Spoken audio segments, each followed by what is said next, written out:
Abra sua Bíblia lá em Josué capítulo 1, versículo 9.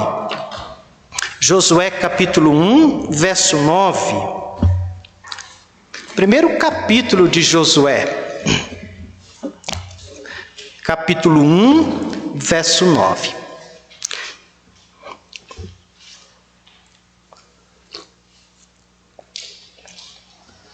Diz assim, Josué, logo após Deuteronômio, Gênesis, Êxodo, Levítico, Números, Deuteronômio, Josué. Amém? Isso. Capítulo 1, verso 9. Vamos ler juntos? Leiamos. Não te mandei eu, esforça-te e tem bom ânimo. Não temas, nem te espantes, porque o Senhor teu Deus é contigo, por onde quer que andares. Louvado seja o Senhor. Podeis assentar, meus irmãos. Nós conhecemos muito bem a história de Josué, e nós sabemos que esse homem tinha diante de si uma grande responsabilidade. Mas esta responsabilidade também era um grande privilégio para este homem chamado Josué. Porque Josué, ele não somente ouviu acerca da terra de Canaã. Josué, meus amados irmãos, ele alimentou essa esperança de um dia desfrutar da terra de Canaã durante 40 anos da sua vida. Imagine alguém que sonha, que pensa, que quer desfrutar de algo. Ele passa mais de 40 anos, estou falando 40 anos do deserto, mas muito mais de 40 anos esse homem alimentava dentro de si o desejo de entrar na terra de Canaã. É certo, meus irmãos, que ele vai entrar na terra de Canaã, mas ele não vai entrar lá como um liderado, como aquele que está seguindo um líder. Se ele fosse entrar como liderado, já era uma grande bênção, né? Já seria uma grande bênção, porque somente foi outorgado, né, a ele e a Calebe. Nem Moisés teve o privilégio, Lucas, de pisar na terra de Canaã. Mas ele não entra como liderado, ele vai entrar como líder dentro da terra de Canaã. Ele vai ser aquele que vai conduzir o povo para dentro da terra prometida. E Josué vira história. Assim como Moisés virou história, é um personagem influente, grandioso, né, da palavra de Deus, Josué também é este homem de influência, esse homem que foi grandemente usado pelo Senhor. Nesta missão de Josué, entrando na terra prometida, Vitor, nós podemos aprender algumas lições também, como discípulos do Senhor Jesus. Porque nós somos discípulos de Jesus, amém? Não existe a melhor posição do que ser um discípulo de Jesus. Nós sabemos que em cada situação existem dois lados. Aqui, ao lado de Deus e ao lado do homem. O lado de Deus é o projeto de Deus. Deus tem um projeto. E o projeto de Deus é a terra de Canaã. Deus podia fazer isso sozinho? Claro que ele podia. Ele podia pegar o povo lá do Egito e levar de uma só vez para a terra de Canaã. Mas nós precisamos lembrar o seguinte, que sempre os projetos de Deus são realizados por homens. Sempre os projetos de Deus são realizados por homem. Ele nos concede, meus irmãos, o privilégio de participar dos seus grandes projetos. Ele nos concede, Lucas, o privilégio de participar dos seus grandes feitos. É um privilégio. E não só no ontem, não só no passado, Mas os projetos que o Senhor está realizando nos dias de hoje, Ele está dando, irmão Antônio, o privilégio de nós participarmos. Na efetivação desses projetos, na realização destes projetos. Então tem a parte de Deus e aquilo que compete ao homem na realização dos projetos do Senhor. Primeiramente, eu gostaria de olhar com os irmãos aquilo que era da parte de Deus nesse projeto. Primeiramente está no verso 2. O verso 2 diz assim: Moisés, meu servo, é morto, levanta-te, pois agora, passa este Jordão, tu e todo este povo, a terra que eu dou aos filhos de Israel. Meus amados irmãos, primeiramente, a parte de Deus é o chamado. A parte de Deus é a vocação. Ele já havia dito para Moisés ungir, escolher Josué para ser seu sucessor. Então, a iniciativa sempre é de Deus.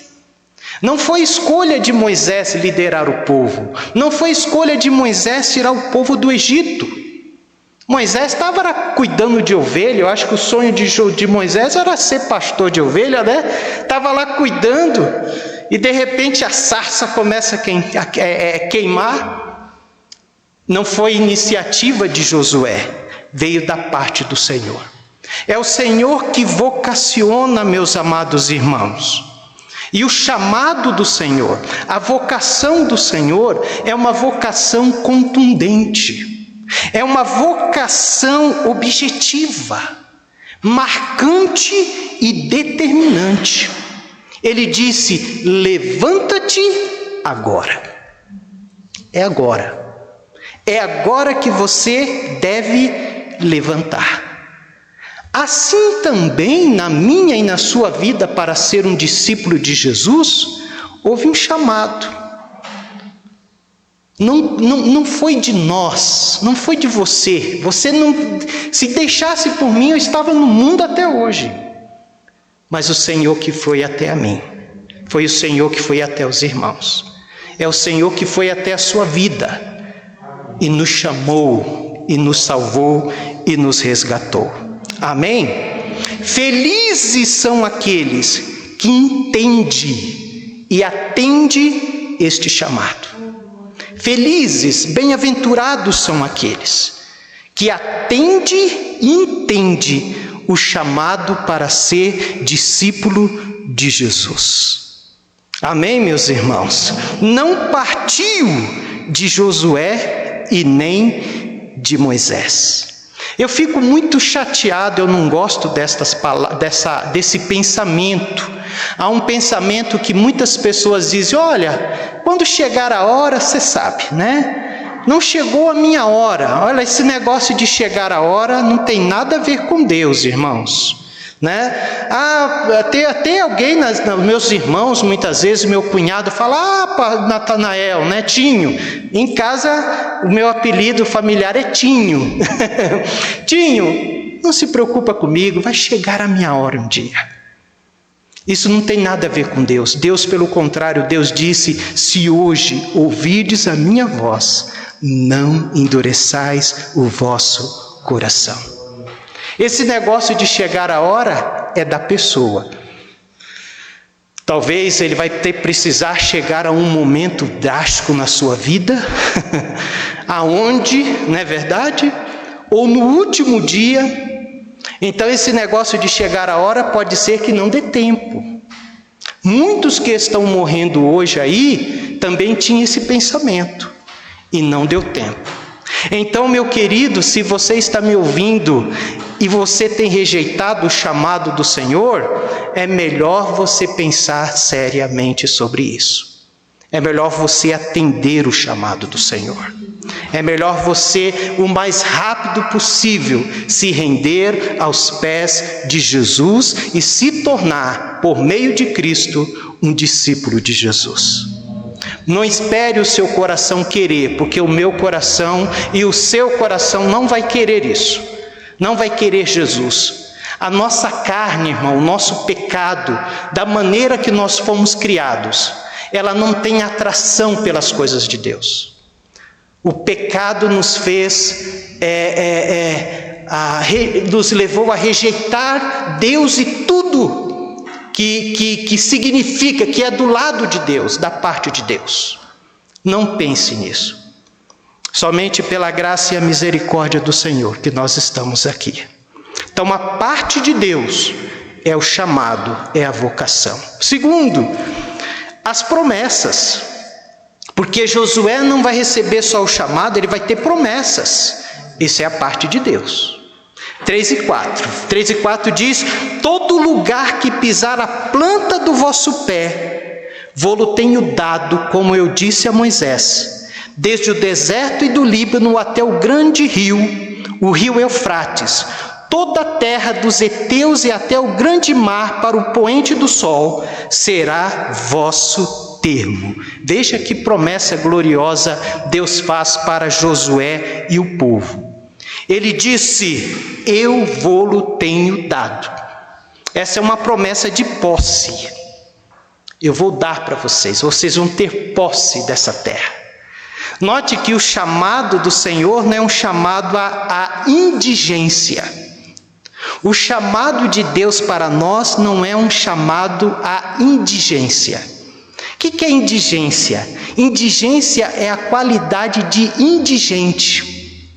O que é um indigente? Um miserável, necessitado e pobre.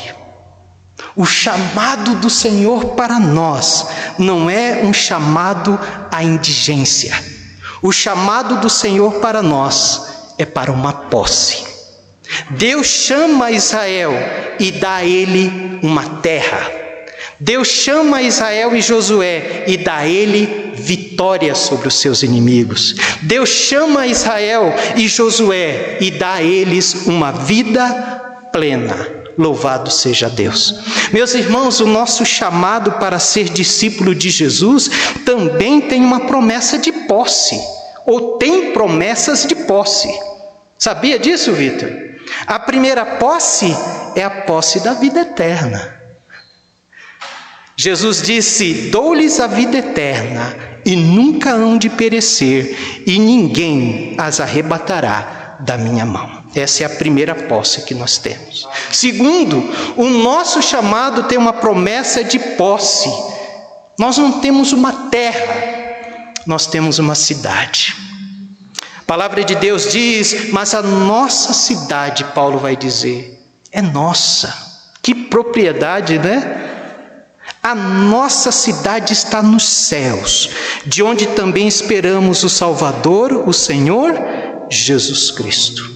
O nosso chamado é um chamado de posse, em relação também às nossas necessidades supridas. O Senhor Deus vai dizer por meio de Paulo: o meu Deus, segundo as suas riquezas, suprirá todas as vossas necessidades em glória por Cristo Jesus. O salmista vai dizer que ele nunca viu um justo, o quê? A mendigar o pão. E ainda, a nosso chamado é um chamado de posse, de vida plena e vitórias. Mas não somente isso. As promessas de Deus para Josué tinha outra promessa além da promessa de posse. Tinha a promessa de poder na vida de Josué. Versículo 5, olha só.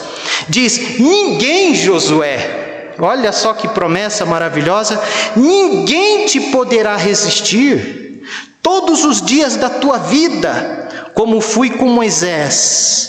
Assim serei contigo, não te deixarei e nem te desampararei. Primeiramente, uma promessa de poder na vida de Josué.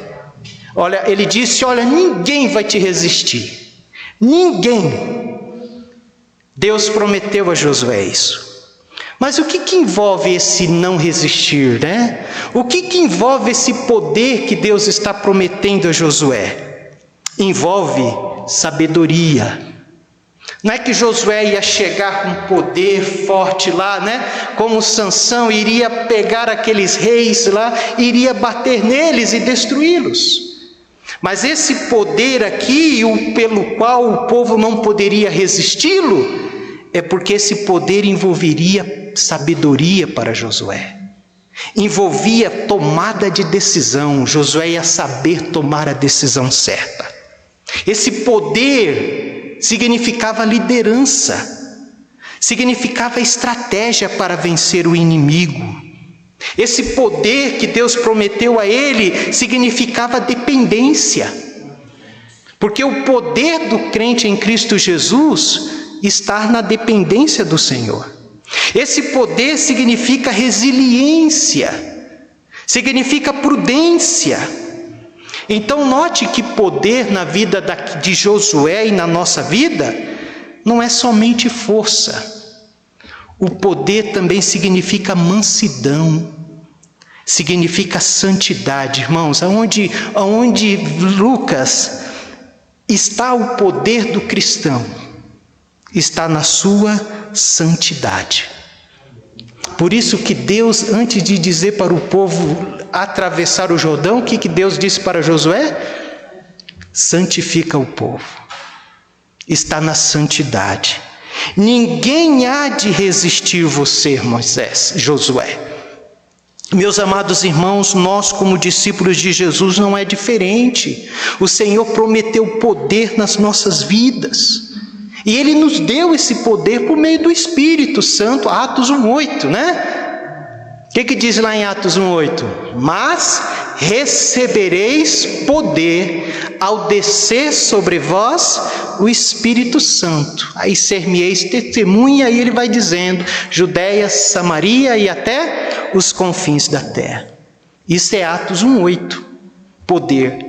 Mas aí quando você chega em Gálatas 5:22, nós vamos ver o que realmente está, onde está esse poder. Está no fruto do Espírito. E o fruto do Espírito é amor. Que mais? Paz, né? Gozo, longanimidade, benignidade, bondade, fé, mansidão, temperança. E Paulo vai dizer que contra estas coisas não há lei. Aonde reside o poder dos discípulos do Senhor Jesus? Reside no fato dele ser controlado pelo Espírito. Reside no fato dele ser guiado pelo Espírito. Reside no fato dele saber amar pelo Espírito, perdoar pelo Espírito. Assim como ninguém podia resistir Josué, assim também ninguém pode resistir um crente, um discípulo de Jesus, cheio do Espírito Santo de Deus. Por isso que Paulo vai dizer, não vos embriagueis com vinho, mas enchei-vos do Espírito, porque aí reside o seu poder, a sua ousadia. Mas há outra presença, está aí no verso, ou melhor, há uma outra promessa, a promessa da presença do Senhor. Deus vai dizer para Josué, assim serei contigo, e não te deixarei, e não te desampararei. Oh, amados irmãos, essa é a promessa da presença do Senhor para Josué. Deus está dizendo para Josué, Josué, vai voando, rapaz. Pode ir, Josué, vai com tudo, rapaz. Não tenha medo. Eu estou com você. Você tem o meu chamado, você tem as minhas promessas de posse, eu já dei para vocês, e você tem o meu poder pela santidade na sua vida. Vai com tudo, não é assim que um narrador, né, de jogo dizia? Vai com tudo, Tafarel. Para nós, vai com tudo, Josué. E vai com tudo também para o discípulo de Jesus, irmãos. O discípulo de Jesus também foi-lhe prometido a promessa da presença do Senhor. Me diz aí uma das passagens. Mateus 28:20, o que diz lá? Eis que eu estou convosco todos os dias, né? Até a consumação do século. O crente, ele tem essas promessas do Senhor na sua vida. O crente não é para andar de cabeça baixa. Você tem o Senhor na sua vida, meu irmão?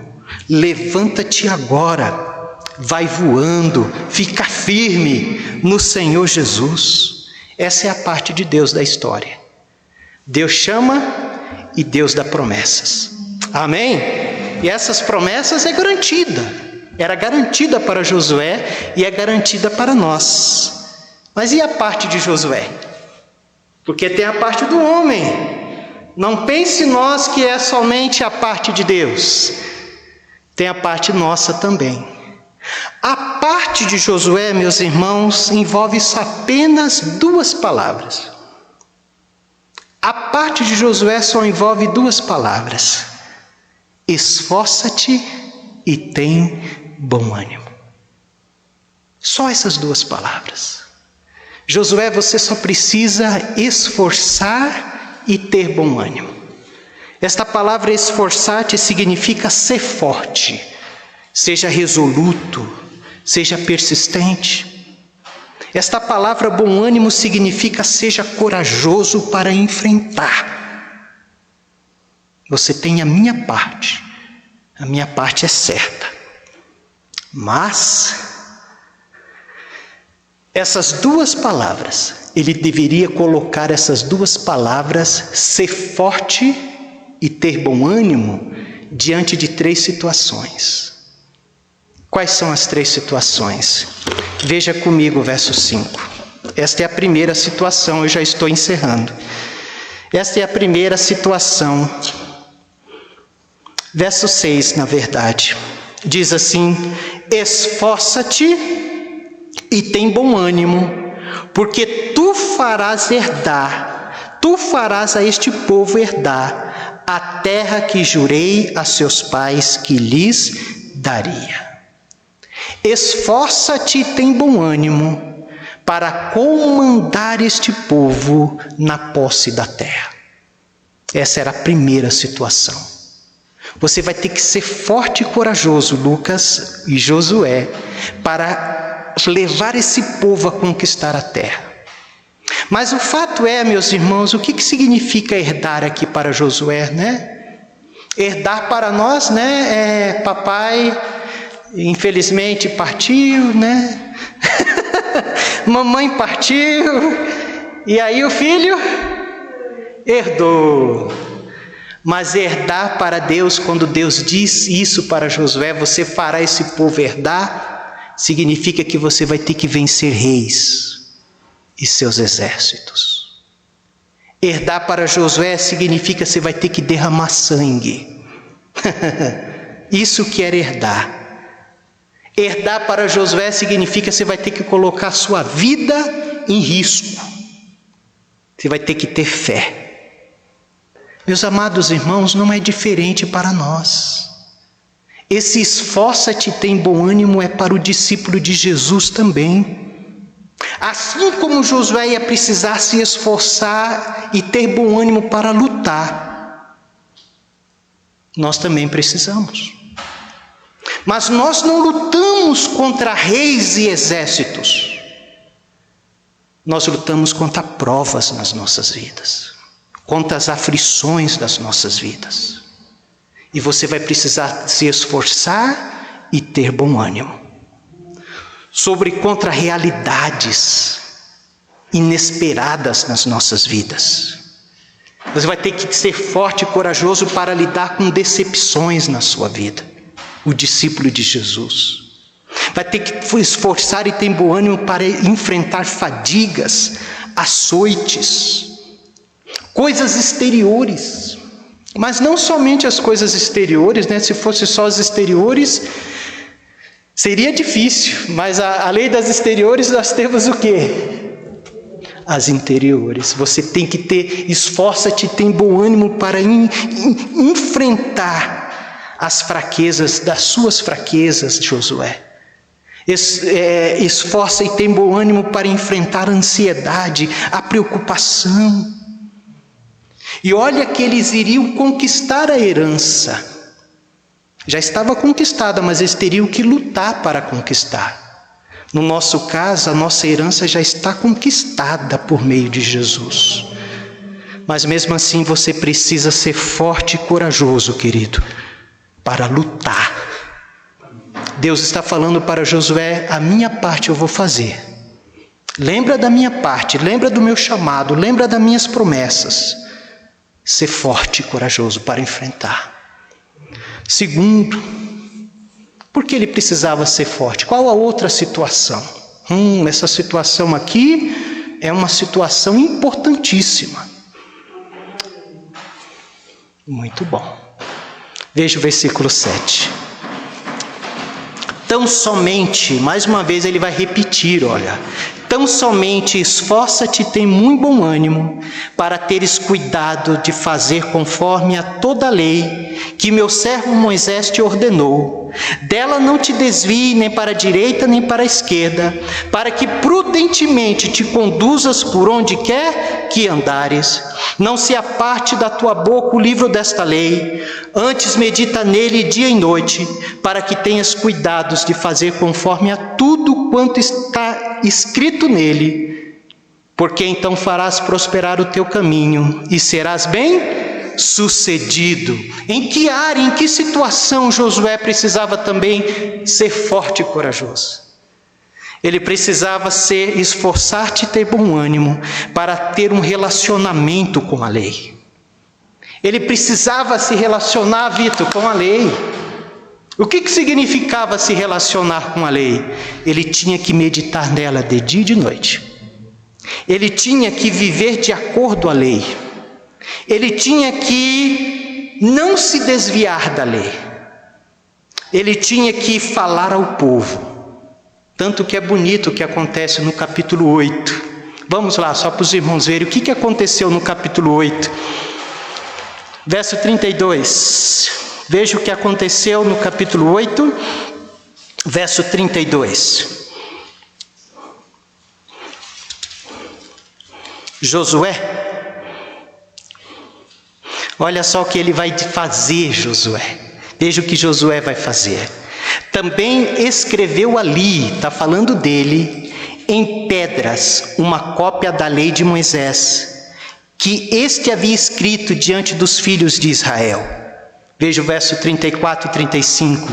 E depois ele leu em alta voz todas as palavras da lei, a bênção e a maldição, conforme a tudo o que está escrito no livro da lei.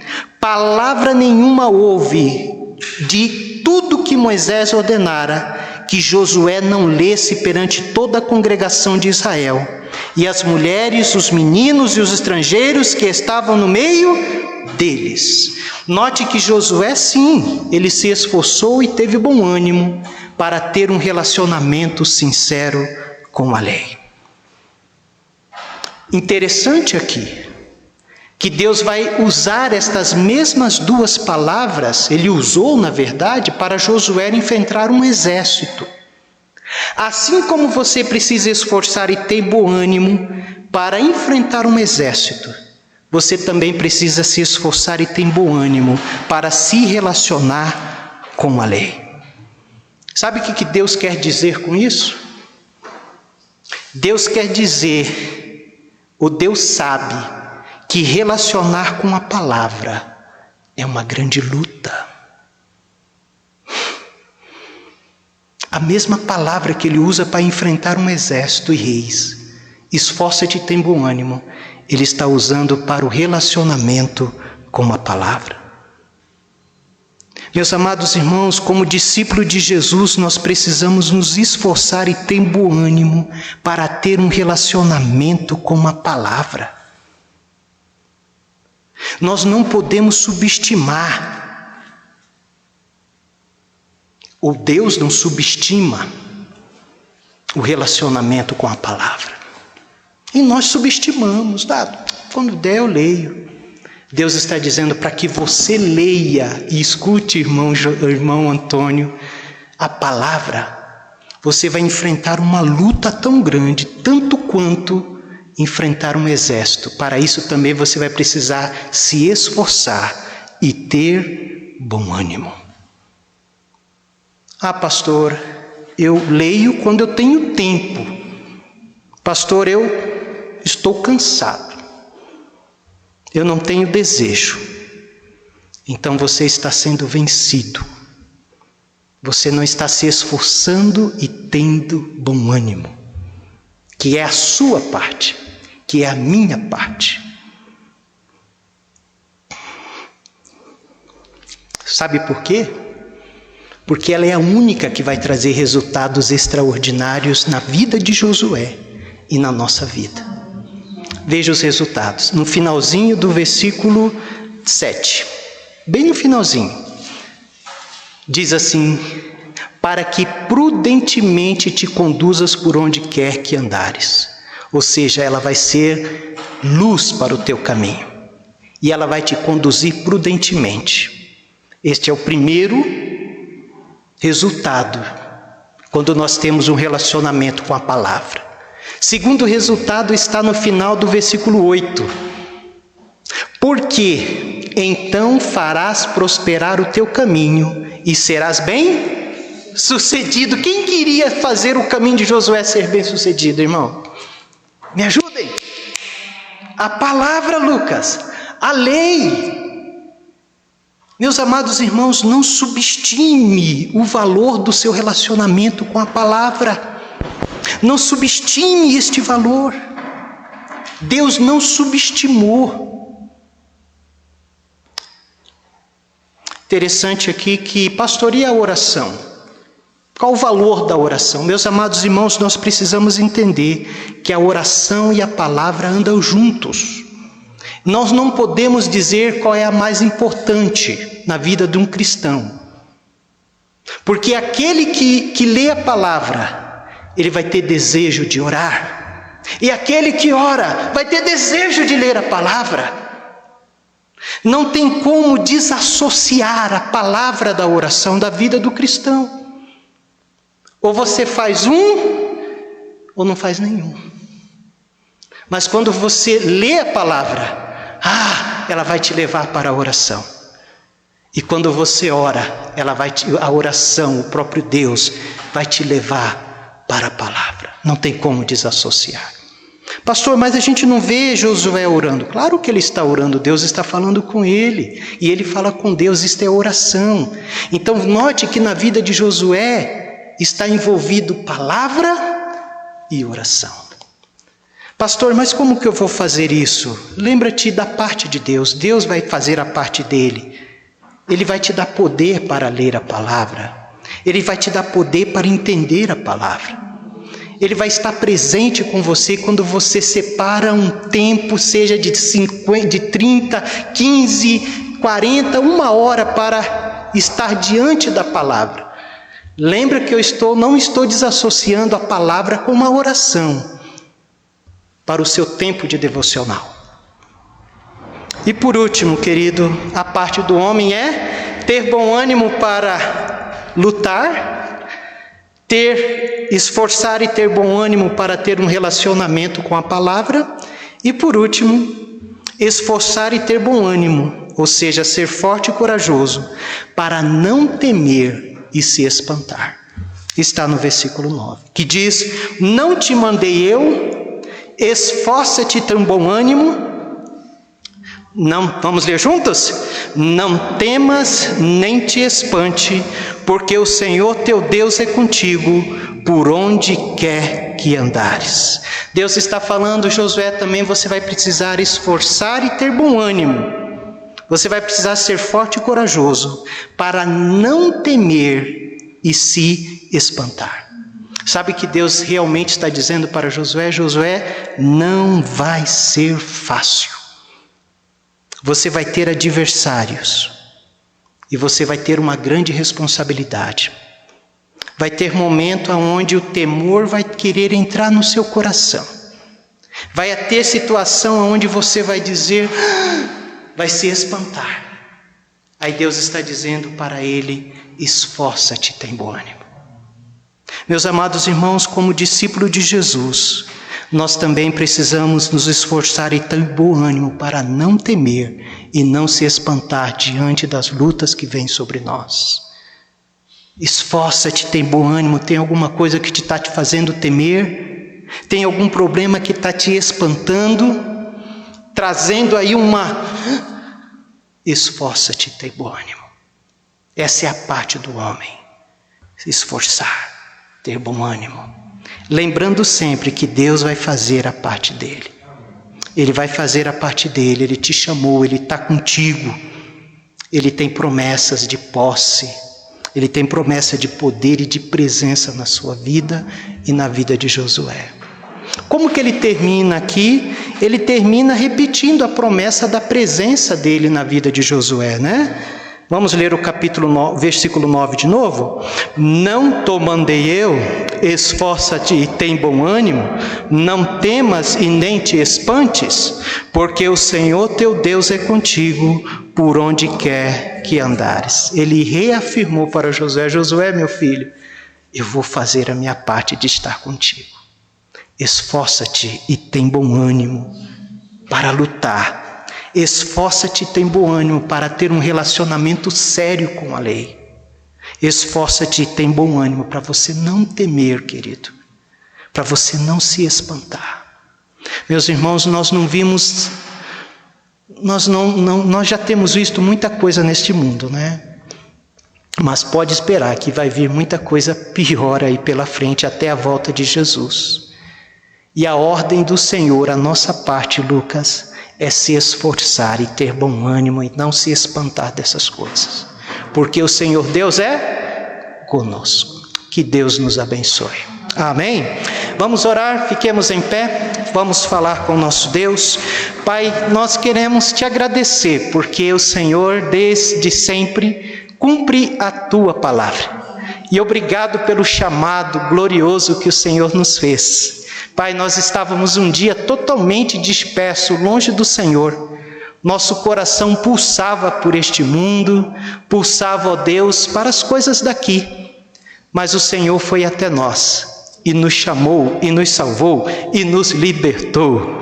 E não somente isso, o Senhor nos deu poder para viver de forma santa, poder para viver para o Senhor.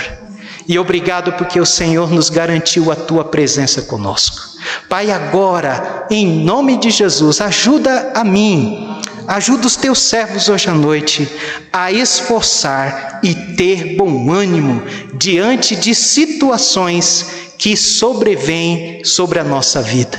Essa é a minha parte. Essa é a parte de cada um dos nossos irmãos. Mas nesta parte que é nossa, nós podemos contar com a ajuda do Senhor. Porque o Senhor está presente conosco. E é o Senhor que nos ajuda no nosso esforço, na nossa força. É o Senhor que nos ajuda na coragem, no ânimo. Tudo vem do Senhor. Na verdade, Pai, nós somos apenas aquele que está dentro de um projeto glorioso. Mas que formos ver bem, é o Senhor que está no comando de todas as coisas, usando as nossas vidas, capacitando as nossas vidas, nos encorajando, nos dando ânimo para continuar firme e constante e sempre abundante na obra do Senhor. Obrigado por ter nos feito seus discípulos. Assim oramos, em nome de Jesus. Amém e amém. Meus irmãos, vamos cantar a primeira e última estrofe do hino 301. 301, só a primeira e última. Porque se nós falamos da palavra, né? E hoje eu estive visitando um irmão muito querido, irmão Antônio e irmã Deja, né? E realmente nós estávamos falando sobre esse tempo de devocional, né, irmão Antônio? Da importância de ter o tempo com a Bíblia e também de oração com o Senhor. E esse hino nos convida a crer e observar. Vamos ler a primeira e última estrofe. Me ajuda, irmãos. Em Jesus confiar, sua lei observar, ó que gozo, que bênção, que paz, satisfeito guardar, todo quanto ordenar, alegria perene.